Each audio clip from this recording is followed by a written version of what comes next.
Shpëtim ose Tim Qoraj hap fushatën për Asamblenë e Shtetit të New Yorkut. Shqiptaro-amerikani Tim Qoraj ka hapur zyrtarisht fushatën elektorale për të zgjedhur antar i Asamblesë së Shtetit të New Yorkut, duke synuar përfaqësimin e distriktit të 64 në State Island.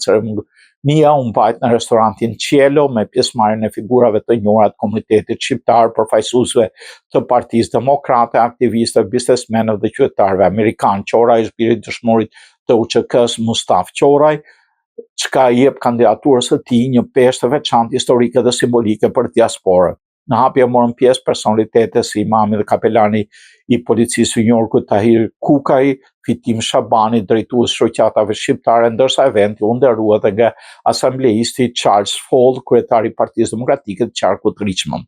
Në fjalën e tij, Qoraj theksoi se kandidatura e tij buron nga përvoja si emigrant, nga sakrifica familjare dhe dëshira për një të ardhmë të sigurt. Prioritetet e tij përfshin sigurinë publike, arsimin, mbështetjen dhe bizneset e vogla, transportin publik dhe mbrojtjen e Staten Island nga fatkeqësitë natyrore. Ai bëri thirrje për unitet dhe angazhim qytetar, duke theksuar se fushata është për të ardhmen e komunitetit.